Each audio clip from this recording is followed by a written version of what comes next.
Chapter 4 The Showman. It was well past midnight, and the rat-catchers of Ratsbane Meats and Furs were on assignment in Fiddlestick Alley, a ward characterized by hundreds of narrow interweaving alleys. The whole place was a big jumble of mismatched shacks, 2 or 3 stories tall, and absent any well-defined edges. Everything built here leaned several degrees to one direction or the other, and large pieces of timber were propped up against alley walls at irregular intervals to prevent further tipping. A single alley never ran much further than a block or two. Everything looked the same, nothing was named or numbered, and nearly every door led to a single-room tenement occupied by starving artists and their friends or family. The Ratsbane crew was stationed somewhere in the middle of Fiddlestick Alley, a site they'd worked many times before, but the rats just kept coming back. Those dwelling in the neighboring tenements, tormented enough by the ever-growing rodent population, would eventually pool their money and pay the Ratsbane crew to come clear it out. So here they were, back at it again. Scotty Tillman stood on the perimeter of this horrible block as the kids he supervised worked diligently within. Normally, he would be inside helping in any capacity that was required. Whatever there was to do, he'd done it many times before. On this night, however, he was in an alley adjacent to the job site, coaching Calvin and Blackjack through their routines for an upcoming show.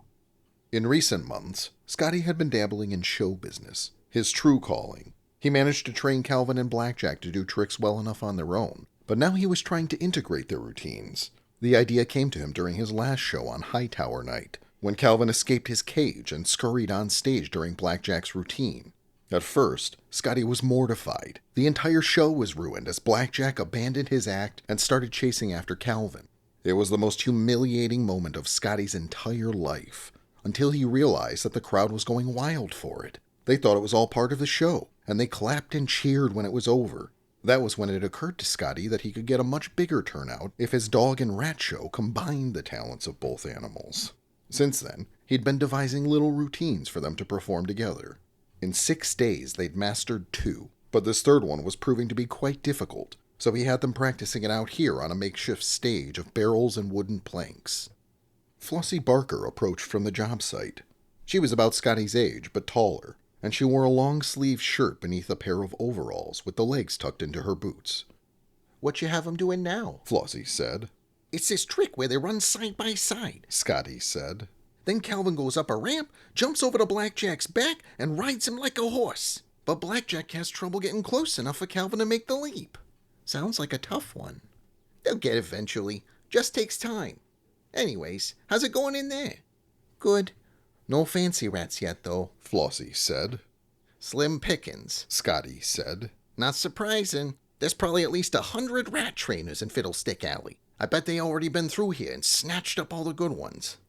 "Well, still, I'll try to keep an eye out. What'd you want to talk to me about earlier?" "Oh, yeah. Sam come by today and asked if I were interested in a writing assignment." "What kind of writing assignment?" Flossie said. "For the Super Alley Brawler League. Mr. Quick's back in one of the fighters this season, and he needs a character written up for it. Someone the fighter can pretend to be when he's in the ring."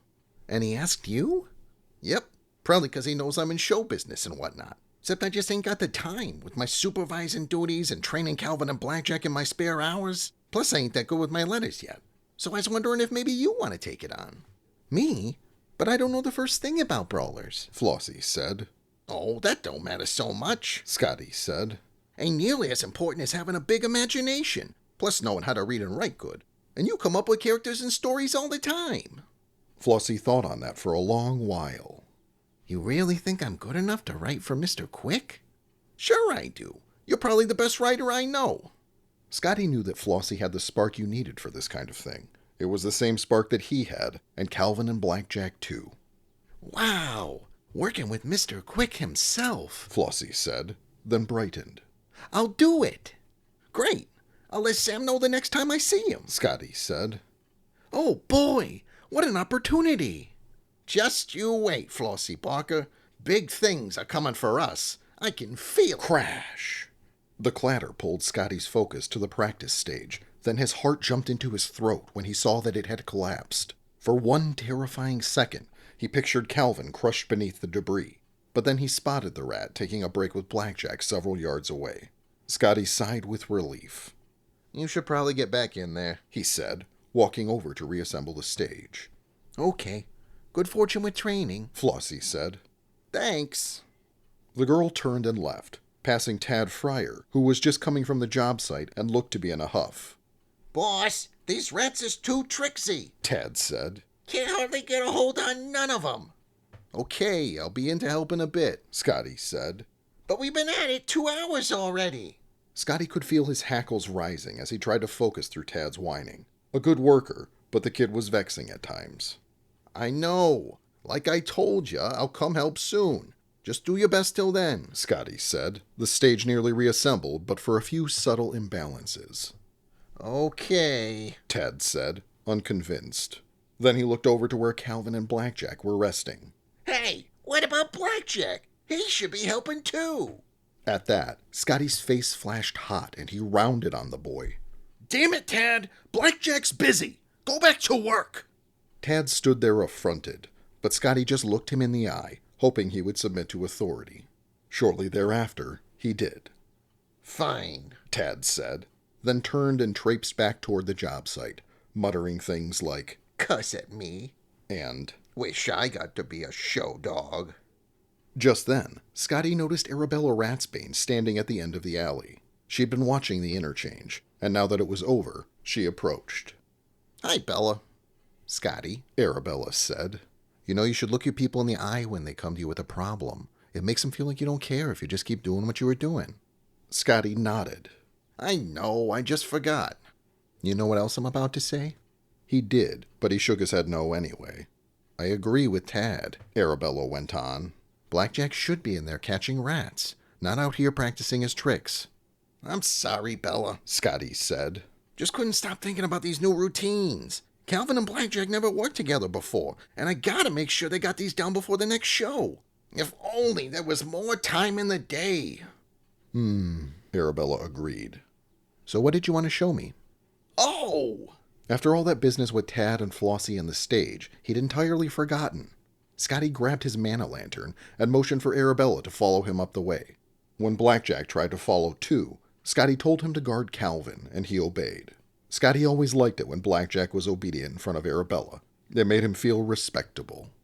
Around the corner, one structure stuck out from the rest. The exterior walls, once painted a vibrant red and yellow, were faded and peeling. A deteriorating sign hung at an odd angle above the entrance, which was comprised of 2 single doors and a slim box office in between. Scotty tried sounding out the letters displayed on the sign, but he couldn't quite manage it. What's that say? Littercrest Theater Company, Arabella said. I wonder what Littercrest is, Scotty said. Think it was an old name for this part of town. Huh. Well, wait till you see inside. Scotty pushed one of the doors open, and its hinges screamed into the large, dark room beyond, spurring unseen rats into a brief frenzy. The ceiling had collapsed in on itself, and the night sky could be seen through the hole. Not a great selling point, but at least it let in some moonlight. From where they entered, the room gradually stepped down toward the stage at the front. Apart from some trash and a handful of broken chairs, the place was empty, though relatively intact. So, what do you think? Scotty said, beaming. What do I think what? Arabella said. The theater. What do you think of it? It looks like it needs a lot of work. We could fix it up, though. Get the roof patch cheap, using one of our partnerships or something. We gotta know someone who knows a roof builder person, right? They're called roofers, Arabella said. Right, a roofer person. Scotty began pacing back and forth in front of her. Then we clear off the floor and stage, get rid of the garbage, maybe buy some blankets for people to sit on till we got enough money for chairs. Bella, this could be our theater. Calvin and Blackjack could do their tricks together here every night, and people from all over Mudhaven would pay to come see it. With those rotting shacks across the way? I doubt it, Arabella said. At this, Scotty got a bit bashful. So, there's a second part to this idea, he said. Oh, great. I think we should use our people to clear out that whole place and turn it into a park. It'll be a big job. I don't know, maybe we'll need to hire a few extra hands, too. A park? Yeah. The way I figure, there's a lot of artsy types in Fiddlestick Alley, only they just live here. And every day, the painters and drawers and whatnot gotta haul their stuff up to Huckster Heights or wherever and try to sell it there. Same with actors and music players and all the rest. So what if we tear down them shacks, since no one lives there and they get all infested with rats anyways.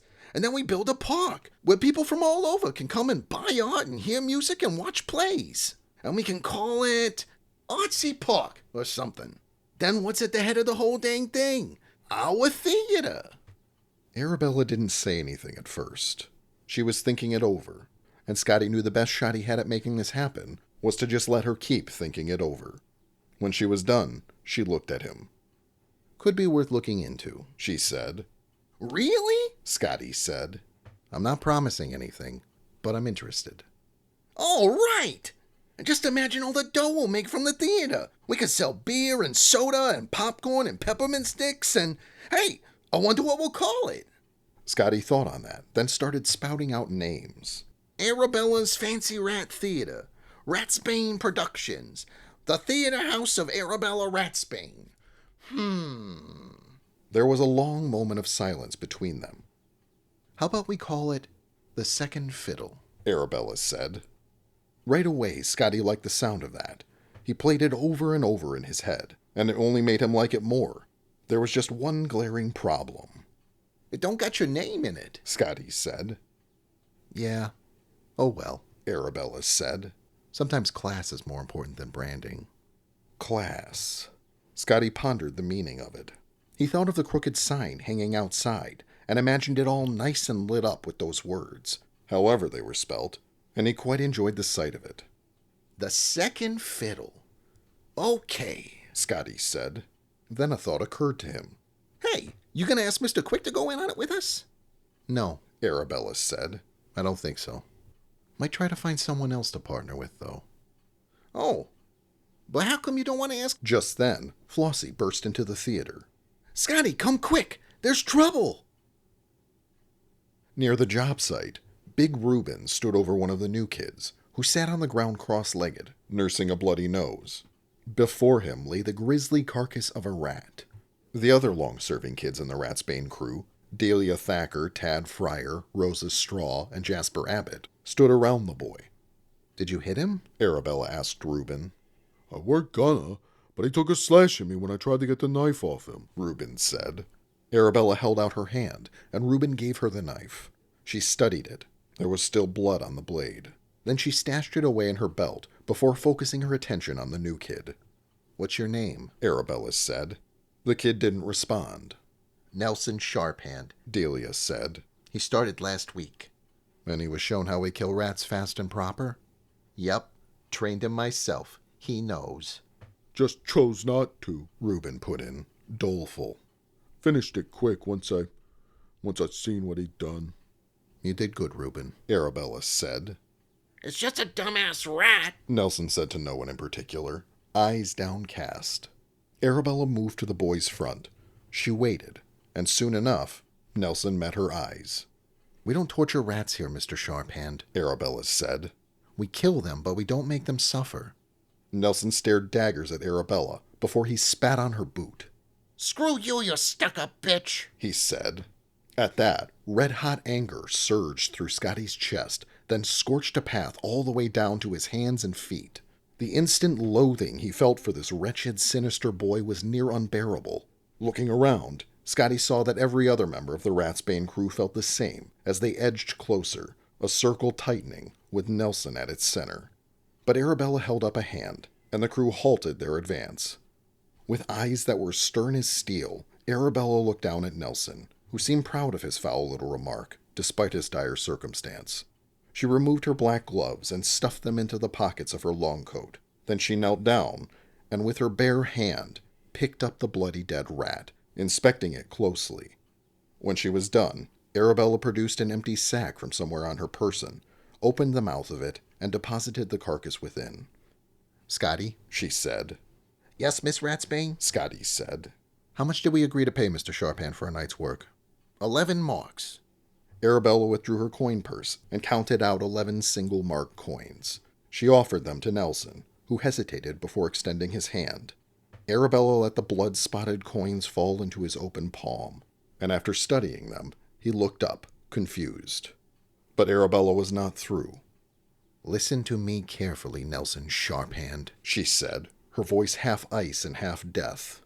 If I hear about you tormenting any living creature ever again, I'm going to come to you in your sleep, and I'm going to drag you down to the sewers myself. And there, I'll turn you over to the Weeping Woman." The boy's eyes widened at the mention of that name. "You heard of the Weeping Woman?" Arabella said. Nelson nodded, slow.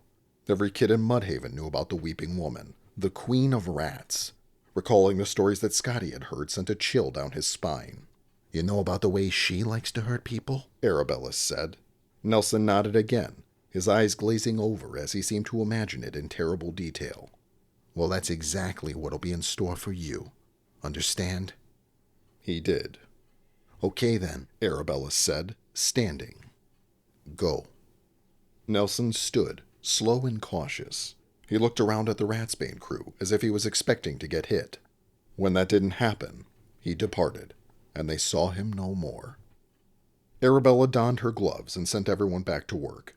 As they returned to the job site, she thanked each crew member in turn, spending a few extra moments speaking quietly with Big Reuben, who seemed comforted by whatever she said to him. "You're not really going to take that kid down to the Weeping Woman, are you?" Scotty said once he and Arabella were alone. "If I have to," Arabella said.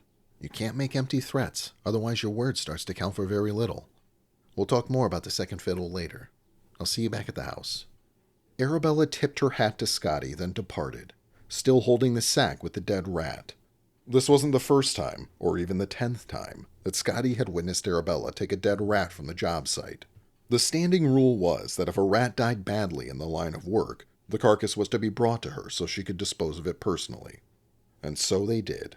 All of the rats who suffered terrible ends at the hands of Ratsbane meats and furs were brought to Arabella, and she put each one in that same sack she was carrying now. Scotty never asked her what she did with the remains of those rats. He'd learned a long time ago not to ask questions when it came to specific subjects, this being one of them. The rest of the crew believed she brought them to the Weeping Woman and made some kind of offering to maintain their accord. It was possible, maybe even likely, though Scotty preferred to think that Arabella had a rat cemetery hidden away somewhere around town, where she gave them proper burials in miniature graves, with little rat-sized headstones that said where and when the departed had expired. She tended the cemetery herself, planting flowers and shrubs and keeping the graves free of debris. It was a pleasing thought, but very often, Scotty let his imagination run away with itself, so who could say how near or far this was from the truth? Only Bella, Scotty supposed. After she passed from his sight, Scotty felt the tug of his supervising duties. He summoned Calvin back to his cage with a whistle, then shut the door and hoisted it up in one arm. As he started forward, tilting to one side to prevent the cage from dragging on the ground, he called over his shoulder, "Let's go, Blackjack. Back to work."